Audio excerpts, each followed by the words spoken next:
कुंज बिहारी। जय राधा माधव कुंज बिहारी।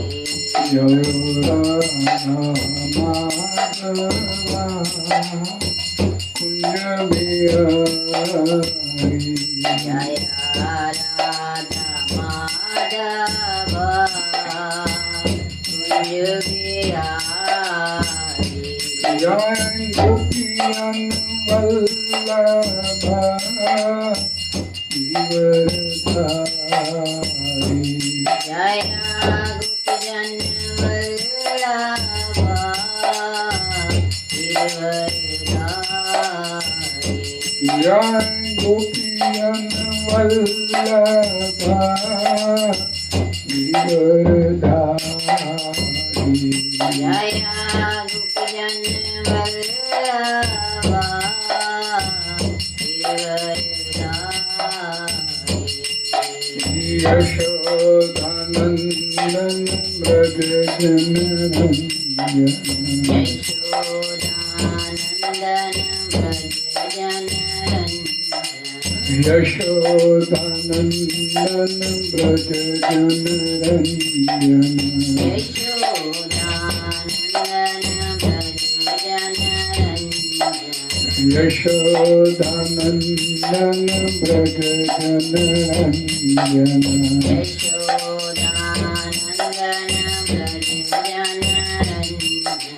यमुना तीरा बनचारी। तेरा बनचारी। यमुना तीरा बनचारी। यमुना तेरा बनचारी। जय राधा माधवा कुंज बिहारी।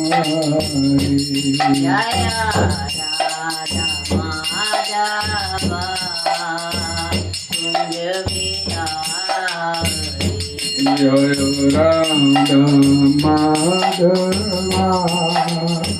कुंज बिहारी। जय राधा माधवा कुंज बिहारी। जय राधा माधव कुंज बिहारी। हरे कृष्णा कृष्ण कृष्ण हरे हरे। हरे राम राम राम हरे हरे। हरे कृष्णा कृष्ण कृष्ण हरे हरे। हरे राम राम राम हरे हरे। हरे कृष्ण कृष्ण कृष्ण हरे हरे। हरे राम राम राम हरे हरे। हरे कृष्णा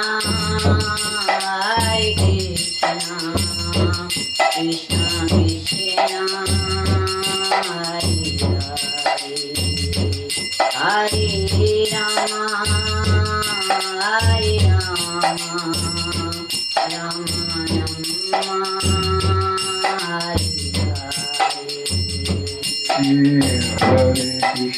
हरे कृष्ण कृष्ण कृष्ण हरे हरे। हरे राम राम राम हरे हरे। हरे कृष्ण कृष्ण कृष्ण हरे हरे। हरे राम राम राम हरे हरे। हरे Krishna Krishna Krishna Hare Hare. Hare Ram, Ram Ram, Hare Hare. Hare Krishna, Krishna Krishna, Hare Hare. Hare Ram, Ram Ram, Hare Hare. Hare Krishna, Krishna Krishna, Hare Hare. Hare Rama, Rama Rama, Hare Hare. Hare Krishna, Krishna Krishna, Hare Hare. Hare Rama, Rama Rama, Hare Hare. Nitai Gaur Hari Bol, Hari Bol, Hari Bol, Hari Bol. Hari Bol, Hari Bol. Nitai Gaur Hari Bol, Hari Bol, Hari Bol, Hari Bol. Jaya Jaya Prabhupada, Prabhupada, Prabhupada, Prabhupada. Jaya Jaya Prabhupada, Prabhupada, Prabhupada, Jaya Prabhupada, Prabhupada, Bhakti Vedanta Srila Prabhupada. Jaya Prabhupada, Prabhupada, Bhakti Vedanta Srila Prabhupada. Hari नाम संकीर्तन की जय, क्षेत्रवाद की जय। ओम नमो भगवते वासुदेवाय। Om Namo Bhagavate Vasudevaya. ओम नमो भगवते वासुदेवाय। Om Namo Bhagavate ओम Vasudevaya. नमो भगवते वासुदेवाय। Om Namo Bhagavate Vasudevaya. नारायणं नमस्कृत्यं Narayanam नरं Namaskrityam चैव नरोत्तमं Naram Chaiva Narottamam देवीं सरस्वतीं व्यासं Devim Saraswatim ततो Vyasam जयमुदीरये। Tato Jayamudire नष्टप्रायेषु अभद्रेषु Nashpraeshu Abhadreshu नित्यं भागवत सेवया Nityam Bhagavad Sevaya भगवती उत्तम श्लोके Bhagavati Uttam Shloke भक्तिर्भवती नैष्ठिकी Bhaktir Bhavati Naishtiki कृष्णाय वासुदेवाय Krishnaya Vasudevaya देवकी नंदनाय च Devki Nandanaya Nandagop कुमाराय Nanda Gokumaraya गोविंदाय नमो नमः। Govindaya Namo Namah. हरे कृष्ण। Hare आज दिन शनिवार 6 जून संध्या समय भगवद गीता की क्लास में आप सभी का स्वागत है और आप सभी का बहुत बहुत धन्यवाद। चर्चा करेंगे श्रीमद् भगवद गीता यथारूप अध्याय 2 श्लोक संख्या नंबर 71, 72, 71 और 72। श्लोक इस प्रकार है। विहाय कामान्य सर्वान् पुमान् चरति निष्प्रिया निर्ममो निरहंकारा स शान्तिमधिगच्छति। एषा ब्राह्मी स्थिति पार्थ न एनाम प्राप्य विमुह्यति स्थित्वा अस्याम् अंतकाले अपि ब्रह्म निर्वाणम ऋच्छति। इस श्लोक का हिंदी अनुवाद। जिस व्यक्ति ने इंद्रिय तृप्ति की समस्त इच्छाओं का परित्याग कर दिया है, जो इच्छाओं से रहित रहता है और जिसने सारी ममता त्याग दी है, तथा अहंकार से रहित है, वही वास्तविक शांति को प्राप्त कर सकता है। जे आध्यात्मिक तथा ईश्वरीय जीवन का पथ है, जिसे प्राप्त करके मनुष्य मोहित नहीं होता। यदि जीवन के अंतिम समय में भी इस तरह स्थित हो तो वह भगवत धाम में प्रवेश कर सकता है। हरे कृष्णा। इन श्लोकों का तात्पर्य जगद्गुरु श्री प्रभुपाद जी द्वारा सरल स्पष्ट श्रद्धा ध्यान से सुनने की आवश्यकता है। हरे कृष्णा। निस्पृह होने का अर्थ है इंद्रिय तृप्ति के लिए कुछ भी इच्छा ना करना। दूसरे शब्दों में कृष्ण भावना भावित होने की इच्छा वास्तव में इच्छा शून्यता या निस्पृहता है। इस शरीर को मिथ्या ही आत्मा मानने बिना तथा संसार की किसी वस्तु में कल्पित स्वामित्व रखे बिना भगवान श्री कृष्ण के नित्य दास के रूप में अपनी यथार्थ स्थिति को जान लेना कृष्ण भावनामृत की सिद्ध अवस्था है। जो इस सिद्ध अवस्था में स्थित है वह जानता है कि श्री कृष्ण ही प्रत्येक वस्तु के स्वामी हैं, अतः प्रत्येक वस्तु का उपयोग उनकी तुष्टि के लिए किया जाना चाहिए। अर्जुन आत्म तुष्टि के लिए युद्ध नहीं करना चाहता था, किंतु जब वह पूर्ण रूप से कृष्ण भावना भावित हो गया तो उसने युद्ध किया, क्योंकि कृष्ण चाहते थे कि वह युद्ध करे। उसे अपने लिए युद्ध करने की कोई इच्छा न थी, किंतु वही अर्जुन भगवान श्री कृष्ण के लिए अपनी शक्ति भर लड़ा।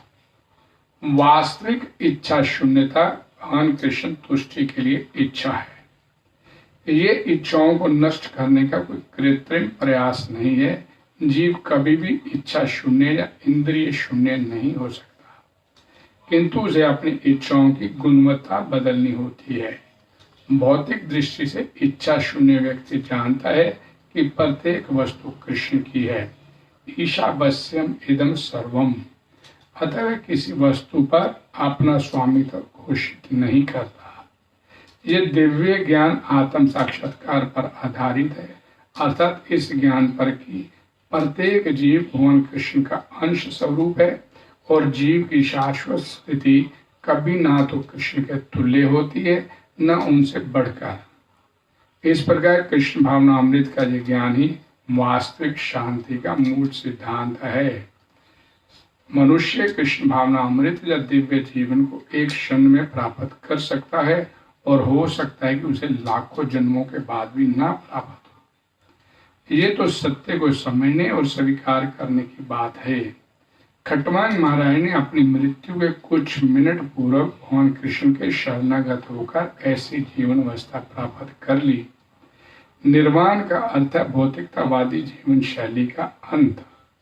बौद्ध दर्शन के अनुसार इस भौतिक जीवन के पूरा होने पर केवल शून्य शेष रहता है, किंतु भगवद गीता की शिक्षा इससे भिन्न है। वास्तविक जीवन का शुभारंभ इस भौतिक जीवन के पूरा होने पर होता है। स्थूल भौतिकतावादी के लिए जानना पर्याप्त होगा कि इस भौतिक जीवन का अंत निश्चित है, किंतु आध्यात्मिक दृष्टि से उन्नत व्यक्तियों के लिए इस जीवन के बाद अन्य जीवन प्रारंभ होता है।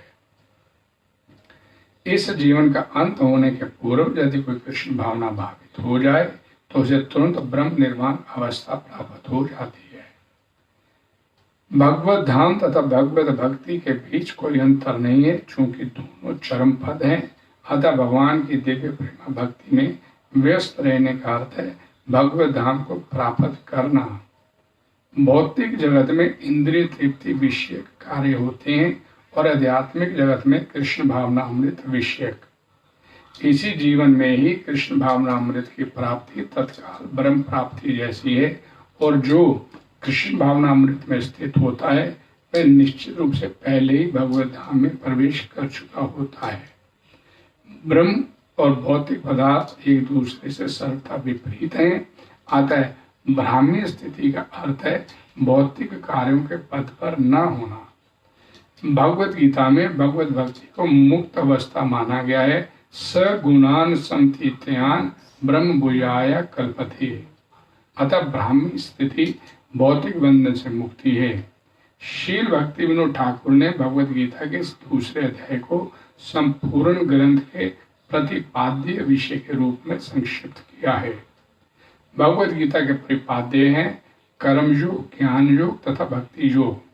इस दूसरे अध्याय में कर्म योग तथा ज्ञान योग की स्पष्ट व्याख्या हुई है एवं भक्ति योग की भी झांकी दे दी गई है। हरे कृष्णा हरे कृष्णा कृष्णा कृष्णा हरे हरे, हरे राम राम राम हरे। ओम अज्ञानतिमिरन्धस्य ज्ञानाञ्जन श्लाघ्य चक्षुर्मिलितं येन तस्मै श्री गुरवे नमः। श्री चैतन्य मनोभीष्टं स्थापितं येन भूतले स्वयं रूपाकं मह्यं ददाति सम्पदान्तिकम्। नमो विष्णुपादाय कृष्णप्रेष्ठाय भूतले श्रीमते भक्ति वेदांत स्वामिनी थी नामिने। नमस्ते सरस्वते देवी गौरवाणी प्रचारिणे निर्विशेष शून्यवादी पाश्चात्य देशधारिणे। वाञ्छाकल्पतरुभ्यश्च कृपा सिन्धुभ्येव च पतितनाम पावनेभ्यो वैष्णवेभ्यो नमो नमः। जय श्री कृष्ण चैतन्य प्रभु नित्यानंद श्री अद्वैत गदाधर श्रीवासादि गौर भक्तवृंद। हरे कृष्णा कृष्णा कृष्णा हरे हरे, हरे राम राम राम हरे हरे। भगवत वाणी श्रीमद् भगवद गीता की जय। जगत गुरु श्री प्रभुपाद की जय।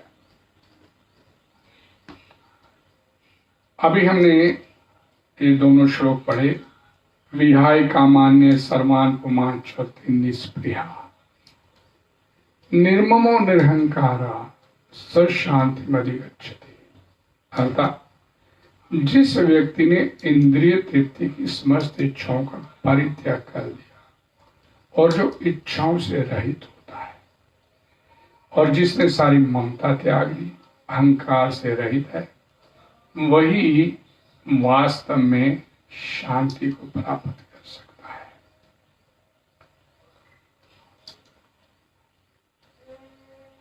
विहाय कामान्य सर्वान् पुमान् चरति निस्पृहा। अप्राप्त वस्तु की इच्छा, जो वस्तु प्राप्त नहीं हुई, अप्राप्त वस्तु की इच्छा का नाम ही कामना है। हरे कृष्णा।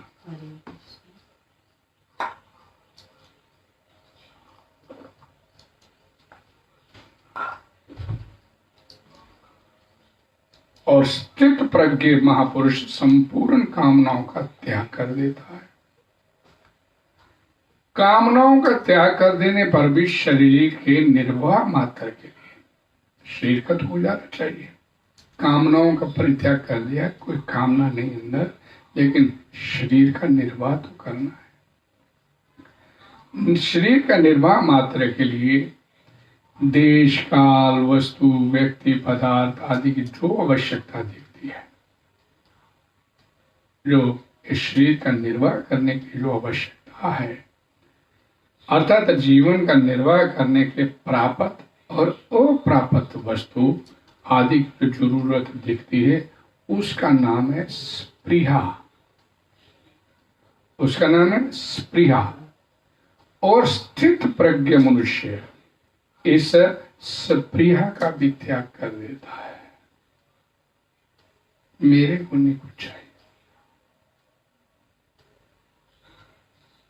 श्रीमद् भगवद गीता के चौथे अध्याय में आगे जाके भगवान श्री कृष्ण बोलते हैं, यदृच्छया लाभ संतुष्टो द्वंद्व अतीतो विमत्सरा।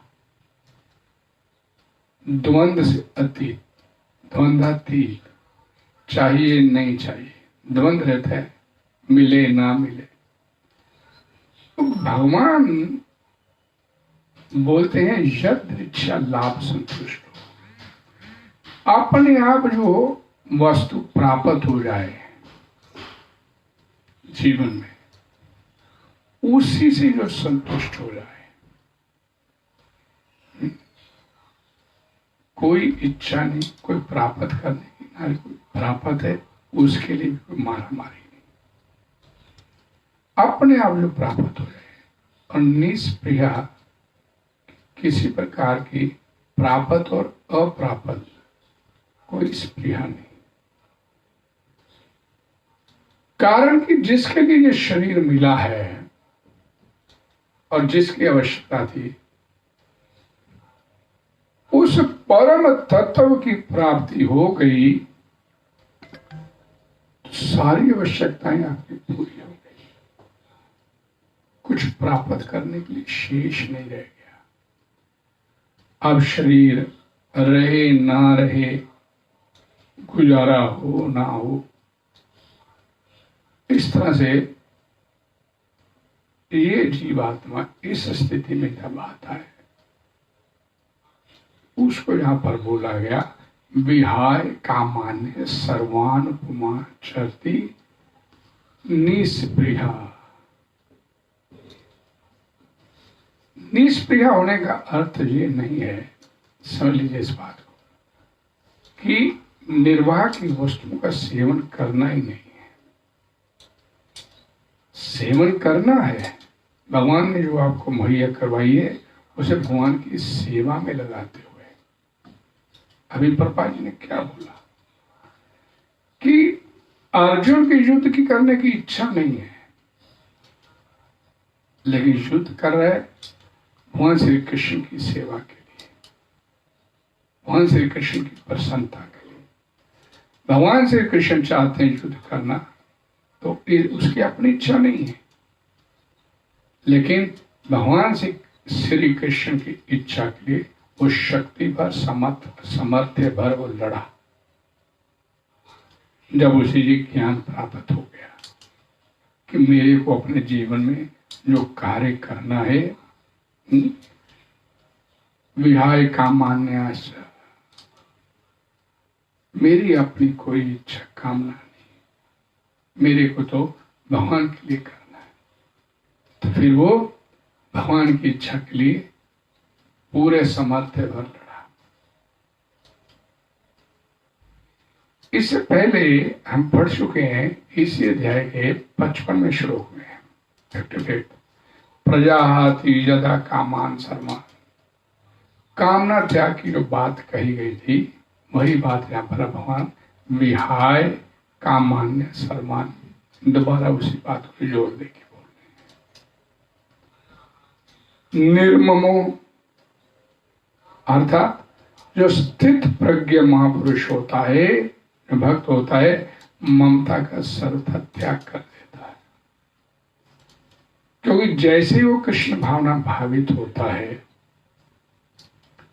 तो उसे ये बात अच्छी तरह से समझ आ जाती है कि उसके पास जो कुछ है वो सब भगवान का दिया हुआ है। उसे ये बात अच्छी तरह से समझ में आ जाती है, जीवेर स्वरूप है कृष्णेर नित्येर दास, मैं तो सेवक हूं, मालिक वही है, मेरा यहां पर कुछ नहीं है। ये जैसे जैसे जीवात्मा कृष्ण भावना भावित होता चला जाता है, अर्थात भक्ति में और अग्रसर और दृढ़ होता चला जाता है, उसकी समझ में, उसकी बुद्धि में ये बात आनी शुरू हो जाती है कि इस संसार में निर्ममो, मैं मालिक नहीं, मालिक वही है, मैं तो सेवक हूं। वो अपनी स्थिति को अच्छी तरह से समझ लेता है, अच्छी तरह से जान लेता है, मैं सेवक तुम स्वामी। इसलिए उसके अंदर ये निर्ममों वाली स्थिति भी नहीं रहती। निरहंकारा, मैं ये शरीर हूं,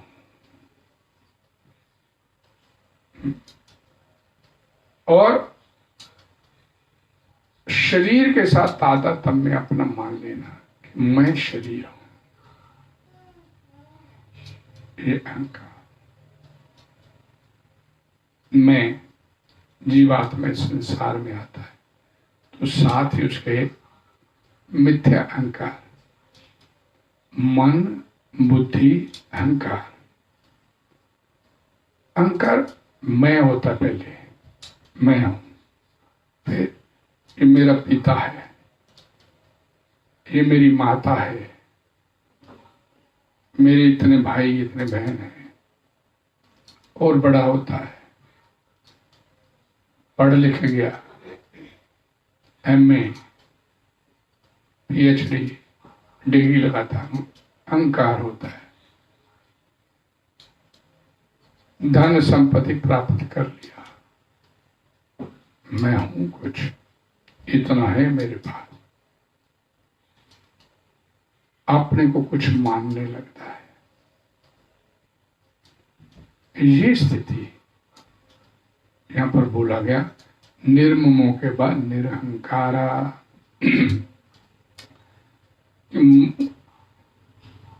मेरा कुछ नहीं है, ऐसी भावना में जब वो अनुभव हो जाता है तो वो स्थित प्रज्ञ, वो भक्त जो स्थित प्रज्ञ की स्थिति में आता है, निरंकार हो जाता है। उसे ये सर्वथा पता चल जाता है कि मेरा इस संसार में कुछ नहीं है, मैं किसके बलबूते पे अकड़ रहा हूं। थोड़ी देर का जिंदगी है, थोड़ी देर का जीवन है, और कब समाप्त हो जाना ये नहीं पता। तो किस लिए अहंकार? स शांतिम गच्छति, स्थित प्रज्ञ शांति को, ऐसी स्थिति में आने के बाद वो स्थायी शांति को प्राप्त होता है, क्योंकि मन में भ्रम ही नहीं होता ये मेरा है, मेरे पास इतना है। ये भ्रमित जो जीवात्मा इस संसार में होकर बैठा है, उसका भ्रम जब खत्म हो जाता है, निर्ममो निरहंकार वाली स्थिति में आता है, तो वास्तव में उसे शांति अनुभव होती है। ये अहंकार और ये ममता, ये शरीर आदि का जो मेरे, हम इसे मानते हैं कि ये शरीर मेरा है, इसका संसार के साथ सर्वथा अभिन्न संबंध है। शरीर के साथ ही आपको मिलती है सब, जल भूमि वायु अग्नि आकाश, मन बुद्धि अहंकार, 8 तत्वों वाला शरीर जो मिला है, इस साथ ही सब कुछ प्राप्त होता है। अपने सबसे भयंकर जीवात्मा के अंदर जो ये जो फालसी हो, मिथ्या अहंकार, और ये महात्माओं को भी नहीं छोड़ता।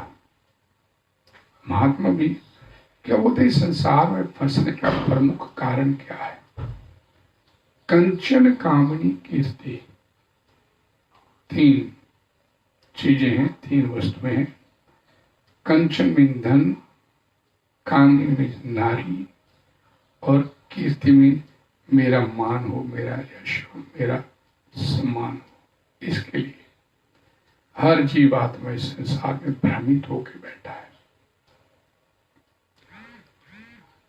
कंचन कामना, कामनी, ये तो महात्मा लोग भी छोड़ देते हैं, लेकिन कीर्ति, ये उनके अंदर एक, महात्माओं के अंदर एक अहंकार होता कि मैं भी कुछ हूं, मैं भी हूं कुछ। हम जब एक छोटी सी बात, इस कोण में जब हम लोग प्रवेश करते हैं तो ये पढ़ाया जाता है इस कोण में एंटर करने, दास, भैया हम तो दास है, दासानुदास, दास दास दासानुदास, ये अपनी स्थिति बताई जाती। भाई मैं तो सेवक हूँ, आप जो जितने भी भक्त मंदिर में मिलते हैं, भाई मैं तो आपका सेवक हूँ। दीक्षा होती है तो नाम भी दिया जाता है दास, उसके साथ लगता है दास, कि मैं तो दास हूं। और जब धीरे धीरे इस कोण में जीवात्मा थोड़ी संपर्क में आता है और भक्तों के, थोड़ा थोड़ा मन में आना शुरू, मैं भी भक्ति कर रहा हूँ, 16 माला करता हूँ, तो लोग उसे प्रभु कह के बुलाते हैं, प्रभु जी प्रभु जी। अंदर जो दासता वाली भावना धीरे धीरे समाप्त होनी शुरू हो जाती। और किसी ने प्रभु प्रभु बुला और प्रभु जी नहीं बोला तो अंदर मन में थोड़ा आता है, यार जी तो बोलना चाहिए, एटिकेट्स नहीं है इसे। प्रभु जी बोलते थे और प्रभु सुनो, और फिर मन में अंदर थोड़ा खटका लगता है। और धीरे धीरे स्थिति ऐसी हो जाती है मंदिर में, अपने आप को इतना समझना शुरू कर देते हैं कि मंदिर में मेरे बिना तो काम ही नहीं चलेगा।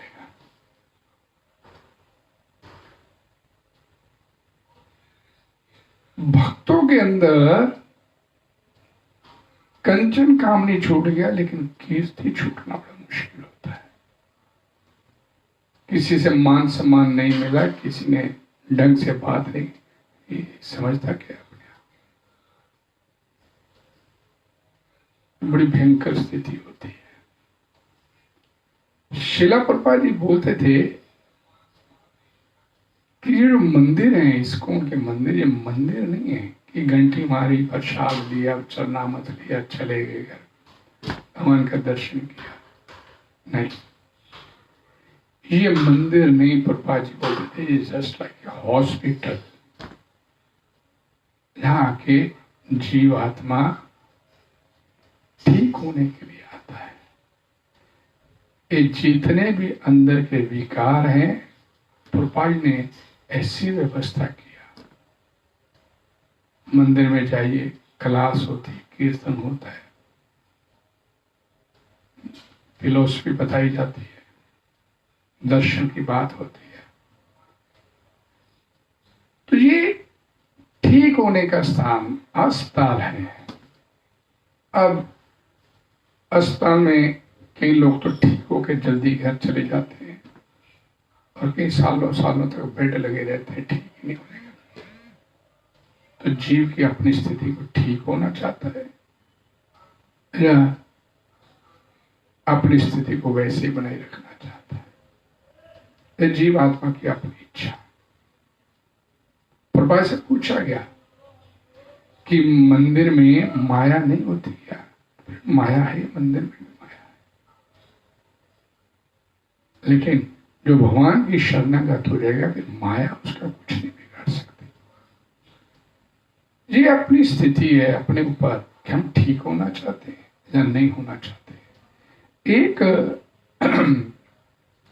बड़ी सुंदर, एक मेरे को ध्यान में आ गई, एक गौड़ीय वैष्णव में एक महात्मा थे, दीक्षा हुआ, ब्राह्मण दीक्षा हुआ, बड़ा उनके मन में ही रहता था कि भाई दीक्षा हो गई, अब तो उन्नति होनी चाहिए। इसलिए सदैव उन्नति के बारे में सोचते थे कि आध्यात्मिक उन्नति हो जाए।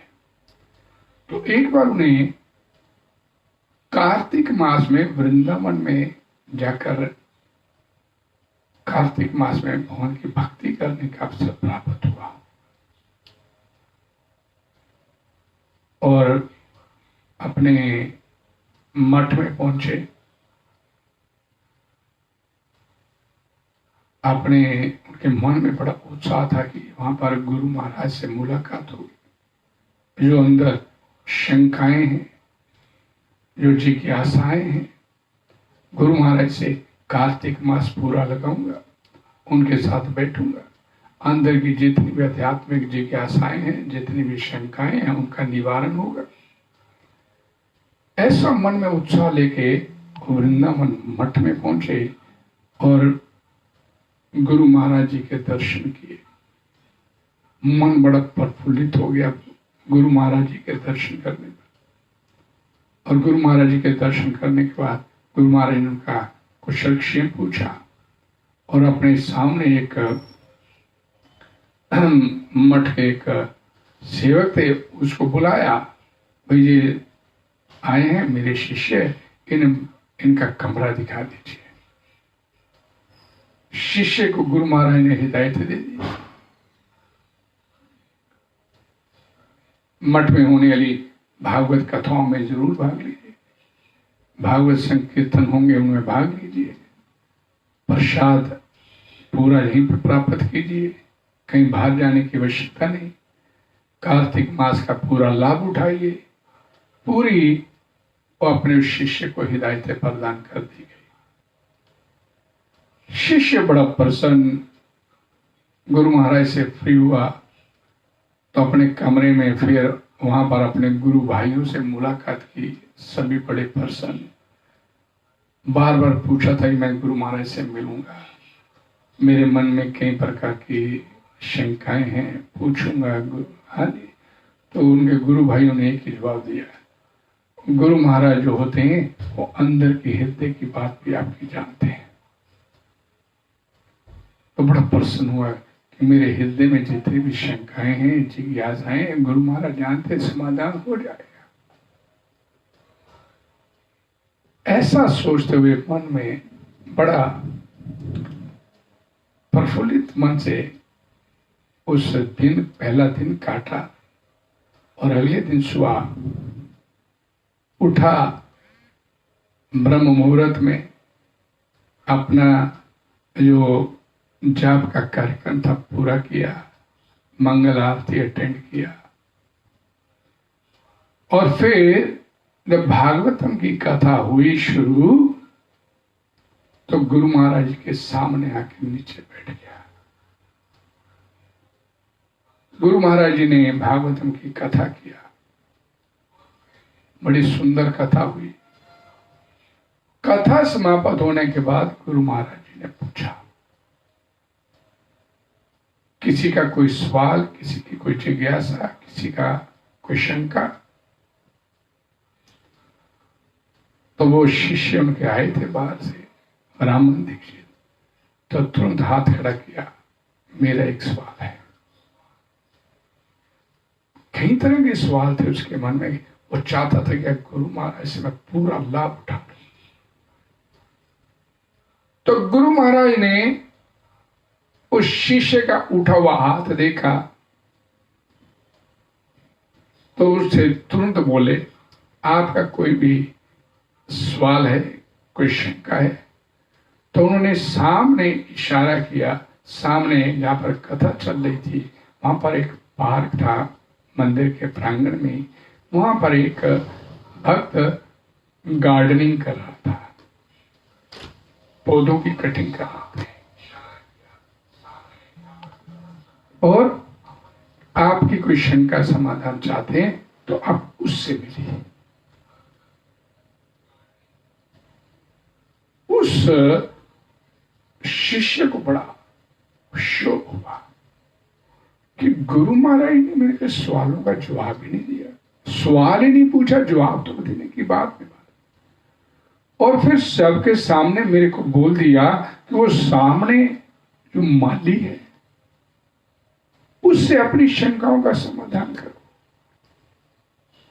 मन को बड़ा फीलिंग हुई, उसको महसूस किया कि मेरे गुरु महाराज ने ऐसा मेरे साथ क्यों किया। लेकिन चुपचाप होकर बैठ गए। अब गुरु महाराज ने आदेश दिया, लेकिन उस शिष्य ने कथा समाप्ति के बाद उस माली से जाके कोई बात नहीं किया। उन्हें लगा मेरा अपमान हो गया।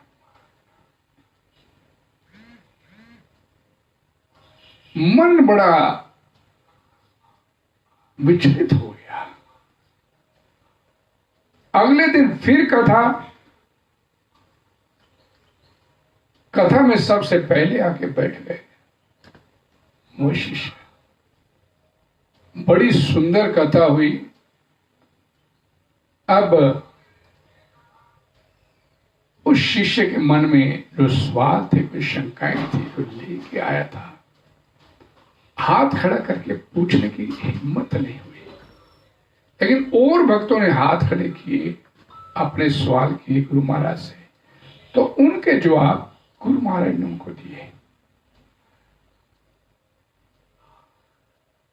और देखा कि गुरु महाराज सभी के सवालों के जवाब दे रहे हैं, तो उसने भी फिर अंत में अपना हाथ खड़ा किया और गुरु महाराज से मेरा भी एक सवाल है।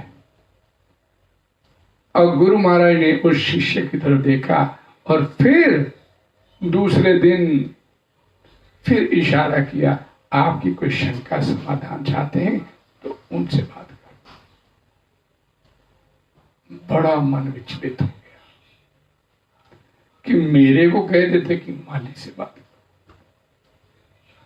और मेरे किसी सवाल, बाकियों के सभी के सवालों के जवाब दे। बड़ा लेकिन चुपचाप बैठे। अब तीसरा दिन हुआ, फिर गुरु महाराज जी ने कथा किया। कई प्रकार के सवाल मन करते हैं, लेकिन जवाब आज उसने फिर हाथ नहीं खड़ा किया। चौथा दिन निकला, पांचवा मन में हुआ कि गुरु जी जब अकेले मिले तो मैं उनसे बात करूं कि ऐसा क्यों किया, मेरे साथ ऐसा क्यों किया। और फिर एक दिन ऐसा आ गया कि गुरु महाराज जी अकेले बैठे थे। कमरे में प्रवेश किया, दंडवत प्रणाम किया और गुरु महाराज के चरणों में बैठ के बोले, गुरु महाराज मेरे मन में इतने भाव थे, इतनी शंकाएं थी, इतनी जिज्ञासाएं थी, लेकिन मेरे आपने किसी भी सवाल का, किसी भी शंका का समाधान नहीं किया। तो गुरु महाराज जी मुस्कुराए, बोले मैंने कहा तो था, तुम्हारी जितनी भी शंकाएं हैं, जिज्ञासा है, वो सामने सेवक वहीं पर बैठा काम कर रहा था, उससे बात करो।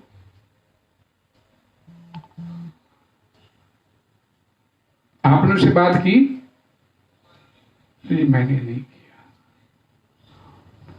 तो गुरु महाराज ने तुरंत उस सामने जो सेवक कर रहे थे उस सेवक को बुला दिया और उस सेवक से बोले कि इसके मन में कुछ शंकाएं हैं, कुछ जिज्ञासाएं हैं अध्यात्म को लेकर, इनकी जिज्ञासा सुनो और इसका समाधान इनको बता दो। उस सेवक ने अंदर प्रवेश करते ही पहले, सबसे पहले गुरु महाराज जी को प्रणाम किया और फिर ये कहते हो कि आपका ऐसा आदेश है तो मैं इनसे बात कर रहा हूं, तो मैं इसका काबिल नहीं हूं कि मैं इनकी शंकाओं का समाधान करूं, लेकिन जो मेरे अंदर समर्थ है आपके आदेशा के अनुसार मैं इनकी संतुष्टि करने का प्रयास करूंगा। और फिर उस शिष्य ने जो उसकी जिज्ञासाएं थी, बड़े अब गुरु महाराज के सामने बैठे हैं, तो उसने अपनी जितनी भी जिज्ञासाएं थी एक एक करके उस सेवक को बतानी शुरू की और उस सेवक ने बड़े ही सम्मानजनक तरीके से उस शिष्य की सारी जिज्ञासाओं को शांत किया, उनको संतुष्ट किया और अंदर की और भी जितनी जिज्ञासाएं थी उनका भी उसने बिना उसके बोले उसका उत्तर दिया। अब गुरु महाराज उनसे बोले कि ये जो सेवक है, जब ये छोटा सा था तब से मेरे साथ जुड़ा हुआ है और जो कुछ मैं जानता हूं ये ज्ञान भी इसको भी है, लेकिन चूंकि तुम्हारे अंदर ये अहम भाव था, मैं जवाब दे सकता था, तो मेरे को मालूम था कि तुम इस सेवक से जाके सवाल नहीं करोगे, क्योंकि तुम्हारे अंदर अहम भाव है कि मैं क्यों उससे बात करूं सेवक से। मैं ब्राह्मण दीक्षित, ये एक गार्डनिंग का काम कर रहा है सेवक, साधारण व्यक्ति, लेकिन ये साधारण नहीं। अब उस शिष्य के मन में तो पहले दिन आया था और उसके गुरु भाइयों ने बोला था कि जो गुरु होता है वो अपने शिष्य की मन की बात भी जानता है। तो तुम्हारे अंदर इस त्रिसम जो तुम्हारे अंदर बना हुआ था कि मैं किसी छोटे व्यक्ति से बात कैसे करूं, मैं तो ब्राह्मण दिखी तो एक सेवक गार्डनिंग का काम कर, इस अहंकार के चलते हम कई बार अपने जीवन में आने वाले बड़े बड़े अवसरों को लात मार देते हैं। जीवन बड़ा छोटा सा है और उसमें हम कितना अहंकार, कितना स्वामित्व की भावना लेके बैठे हुए। कब आपकी सांस छूटनी है खुद नहीं मालूम। ये संसार की रचना भगवान ने ऐसे की है कि एक मूर्ख व्यक्ति भी ये सोच सकता है कि मेरा कब सांस छूटे पता नहीं, और मैं कितने संसार में अपना वो स्वामित्व और अहंकार की भावना लेके बैठा हूं। और इसी के चलते अपने जीवन में आने वाले कई बार बड़े बड़े सुअवसर जो आपको अध्यात्म को वास्तव में प्राप्ति करवा देंगे, वो उन अवसरों को भी लात मार देते हैं। ये सामने साधारण सा व्यक्ति ये क्या पढ़ाएगा, मैं तो खुद ब्राह्मण दीक्षित हूं, ये तो साधारण सा सेवक, ये गार्डनिंग माली की सेवा कर रहा है। और गुरु महाराज उस शिष्य से बोले, जितना ज्ञान मैंने मेरे अंदर था सारा मैंने इसके अंदर उड़ेल दिया हुआ है। क्यों? इसके अंदर जो विनम्रता का भाव है, इसके अंदर निर्मम की जो भावना है, मम तब मेरा है, मैं और ये मेरा, मैं क्यों किसी की बात सुनूं, ये भावना जीवात्मा के कल्याण में सबसे बड़ी बाधक है। अब चैतन्य महाप्रभु ने एक बड़ा सुंदर सूत्र दिया, त्रिनादपि सुनी चेन तरोरपि सहिष्णुना, अमानी न मानते न कीर्तन्य सदा हरि। अपने आप को तिनके से भी अधिक विनम्र बना के रखना।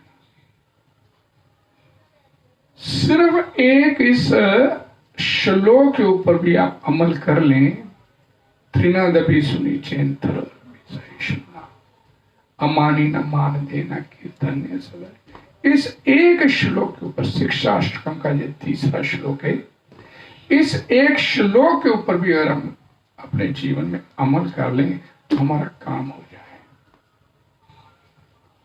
अमानी न मान देना, अपने मान की चिंता नहीं करते हुए दूसरे को मान सम्मान देने का प्रयास करें।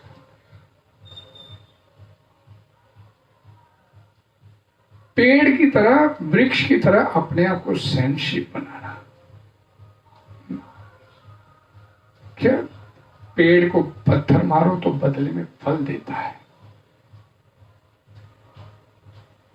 छाया प्रदान करता है, उससे मिलता है कुछ, बदले में पत्थर मारो और बदले में वो कुछ आपको देता है।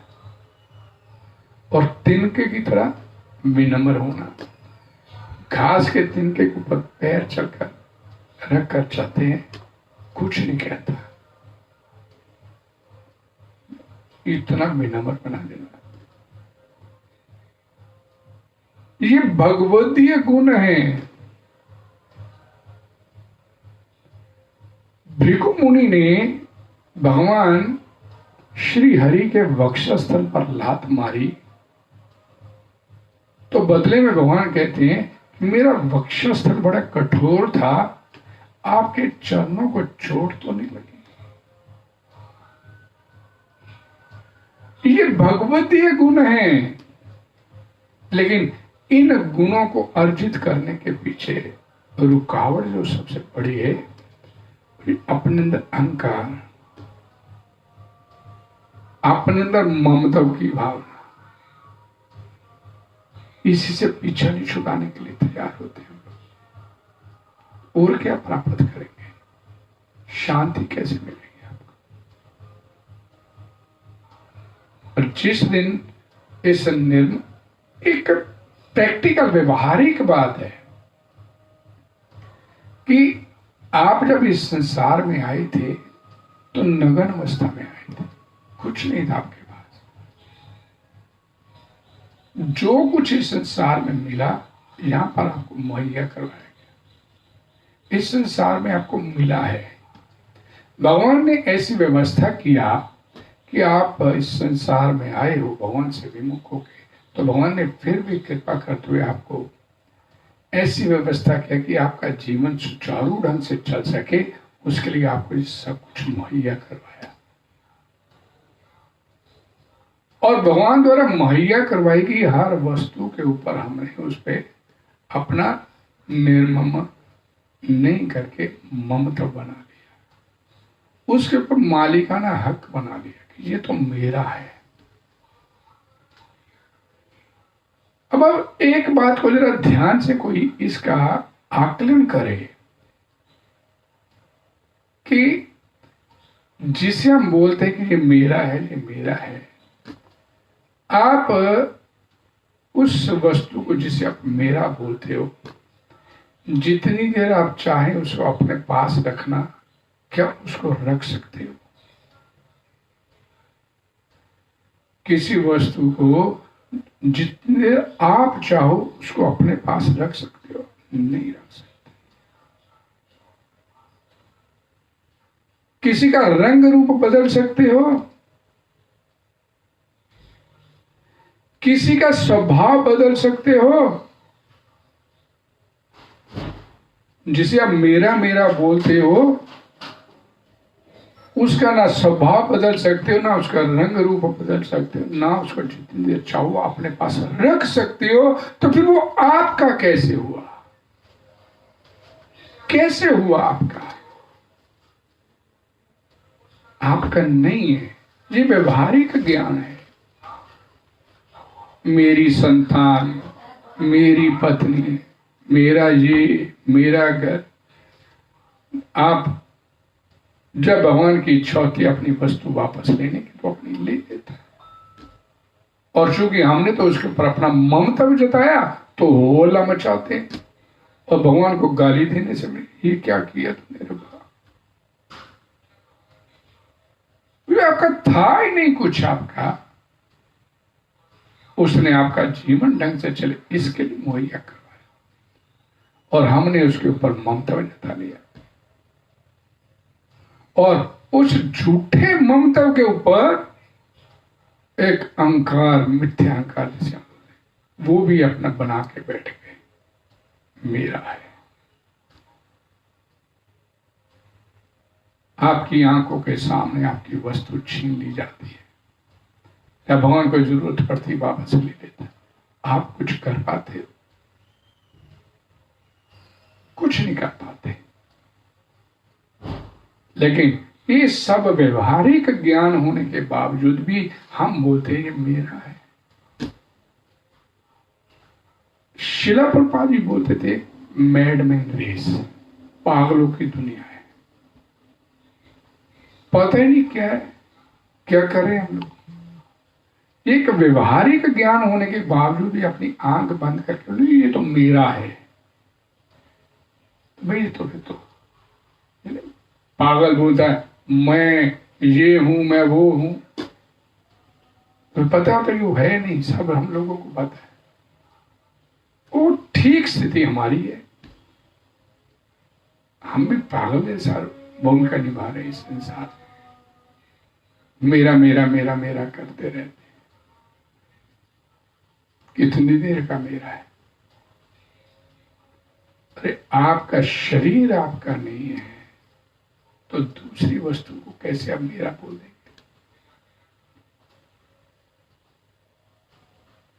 और यही ज्ञान भगवान बताना चाहते हैं कि अगर इस ज्ञान को आत्मसात कर लिया, निर्ममो निरहंकार कर लिया, स्थिति में आ गए, स शांति अधिगच्छति, वो जीवन में वास्तविक शांति को प्राप्त होगा।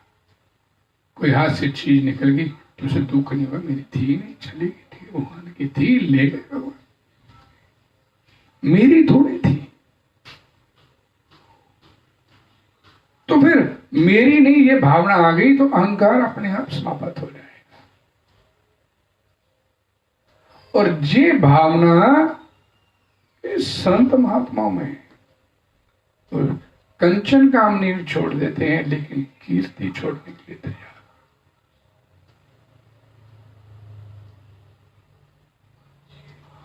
और फिर यहां पर भगवान बोलते हैं, अगले श्लोक में बोलते हैं, ऐसा ब्राह्मी स्थिति पाता न एनाम प्राप्य विमुह्यते।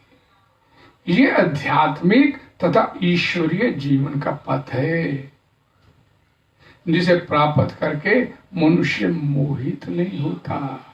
मोहित मीन्स भ्रमित नहीं होता। फिर निर्ममो निरहंकार हो गया तो भ्रमित होने का सवाल ही खत्म हो गया। फिर भ्रमित कैसा होना। और साथ ही यदि कोई ये स्थिति जीवन के अंतिम पल में भी,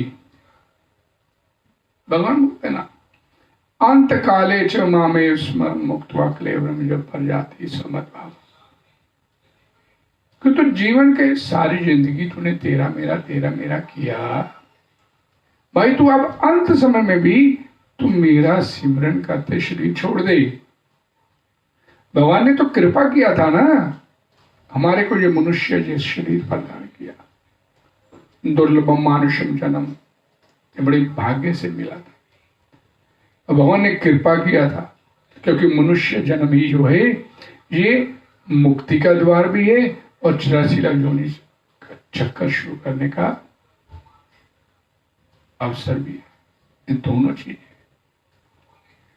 तो भगवान ने तो बड़ी कृपा किया था कि ये आपको मनुष्य योनि दी। अर्थात भगवान भी चाहते थे कि अब तुझे तेरे को मनुष्य शरीर दे रहा हूं, तो अपना कल्याण कर और वापिस अपने घर आ। जानी कि भगवान की इच्छा थी कि मुझे जीवात्मा मनुष्य शरीर दे रहा हूं, ये कल्याण करके वापस आ जाए। लेकिन ये मनुष्य सारी जिंदगी तेरा मेरा करता रहा। तो भगवान फिर बोलते हैं कि तू भाई चल सारी जिंदगी ऐसे निकाल दी, अभी तू हरि नाम कर ले, अभी तू अपने आप को मोल्ड कर ले। श्रीमद् भागवतम पुराण के पहले स्कंद के 13वें अध्याय में बोला गया, जो अपने आप या किसी के कहने पे जाग जाए, जो अपने आप अंदर से जिसे भगवान की प्रेरणा मिल जाए। प्रेरणा तो भगवान सभी को देते हैं, ज्ञान तो ये सभी को है। जो अपने आप जाग जाए या किसी के कहने पे जाग जाए और भगवान की तरफ अपने चला ले, और जीवन के किसी भी मोड़ में, यानी कि अंतिम समय में भी, आखिरी सांस लेते हुए तुम मेरी तरफ सोच ले, तेरा काम हो जाएगा उससे। भाई ये पॉसिबल है क्या कि सारी जिंदगी तो मैं इसमें लगा रहा और अंत समय में भगवान का नाम लेके निकल जाऊं? तो यहां पर भगवान प्रभुपाद जी ने एक बड़ा सुंदर एग्जाम्पल दिया खट्टमान महाराज का, कि जिन्होंने जीवन के अंतिम पल में देवता असुर संग्राम में, महाराज खट्टमान देवताओं की सहायता के लिए गए, युद्ध विजयी हुए और देवताओं ने बोला कुछ वरदान मांग लो। तो बोलने लगे कि महाराज खट्टमान, वरदान तो मांग लो, लेकिन मेरे को इससे पहले बताया जाए कि मेरी जीवन अवधि कितनी शेष बची है। तो देवता ने चेक किया, बताया जीवन अवधि तो आपकी बोल कुछ पल के मेहमान हुआ। और तत्काल खटवांग महाराज ने उसी समय अपने मन को भगवान श्री मुकुंद दाता भगवान श्री कृष्ण के चरण कमलों पे केंद्रित किया और अपने उस अंतिम पलों में ही भगवत प्राप्ति करके दिखा दिया। अब ये ज्ञान तो सभी को है, अंत काले अंते नारायण स्मृति, लेकिन उस ज्ञान को विज्ञान करने के लिए तैयार। ज्ञान भगवान ने सभी को मुहैया करवा दिया हुआ है। कोई ये नहीं कह सकता कि मेरे पास भगवत गीता नहीं है। ये प्रभुपाद जी के माध्यम कृपा कि घर घर में भगवत गीता पहुंच गई होगी और ये जीव आत्मा को प्राप्त मुहैया करवाई गई जो स्वतंत्रता है, उसका सदुपयोग उसने नहीं किया। जो भगवान ने एक कृपा करके भगवत गीता आपको पहुंचा दी, उसको पढ़ने की जहमत नहीं उठाई हम लोगों ने।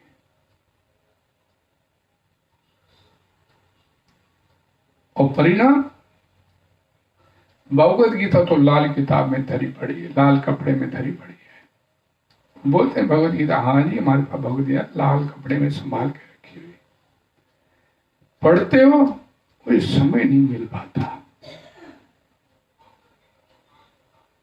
ये हमारी स्थिति है। स्वतंत्रता का सदुपयोग करना या दुरुपयोग करना, इस स्वतंत्रता को जो मिली है भगवान ने दी है, फ्रीडम टू वर्क मिला है, उसे संसार की सेवा में लगाना है या भगवान की सेवा में लगाना है, ये जीवात्मा के अपने पर निर्भर करता है। लेकिन यहां पर बोला गया कि ये आध्यात्मिक और ईश्वरीय जीवन का पथ है और इसे प्राप्त करने के बाद, इस ज्ञान को आत्मसात करने के बाद जीवात्मा मनुष्य जो है फिर भ्रमित नहीं होता, मोहित नहीं होता। क्या होता है, जीवन के अंतिम समय में भी वो इस तरह स्थित हो जाए तो भगवत धाम में प्रवेश कर सकता है, अर्थात 84 लग योनि के चक्कर से अपने आप को निकाल सकता है। अब इस ज्ञान को आत्मसात करना ये आपके अपने हाथ में। समय बड़ी तेजी से निकल रहा है। अब देखिए ना कि इतना लाभ, आध्यात्मिक लाभ किसे प्राप्त हो सकता है कि भगवान ने इतनी कृपा उन लोगों के ऊपर किया जो भक्ति के मार्ग में आगे बढ़ना चाहते थे, जो पहले ये कहते थे कि समय नहीं है हमारे पास, सत्संग के लिए, कथा के लिए समय नहीं, पर बिजनेस में से, दुकान से, शोरूम से, धंधे से समय निकालना बड़ा मुश्किल है। और भगवान ने देखिए कितनी कृपा किया, पूरा अवसर मुहैया करवाया कि घर में बैठ के लाल कपड़े में जो बुक पड़ी है जो तेरे पास पहुंचा दी है, उससे भी लाभ उठा ले लाभ। और हम वो लाभ नहीं उठा पाए, ये हमारा दुर्भाग्य है। यानी कि भगवान ने इतनी कृपा किया और हमने आए हुए उस सौभाग्य को लात मारा और उसमें भी यही सोचते रहे ये कब खुलेगा, कब खुलेगा, कब काम धंधे में बैठे। यानी जो मौजूदा जीवन में तो हम कभी जिए ही नहीं। Either we are lamenting for something or we are hankering for something. ये नहीं मिला, ये मिलना चाहिए था, इसी में हमारे को जीवन हमारा निकलता चला जा रहा है। और जो मिला हुआ है उसकी तरफ देखने का समय नहीं हमारे पास। हरे कृष्णा हरे कृष्णा हरे कृष्णा कृष्णा कृष्णा हरे हरे, हरे राम राम राम हरे। भगवत वाणी श्री भगवत गीता की जय। जगत गुरु श्री प्रभुपाद की जय। कल फिर इसी जगह पर संध्या समय भगवत गीता की क्लास के लिए शाम को 5 बजे। आपका धन्यवाद। हरे कृष्णा।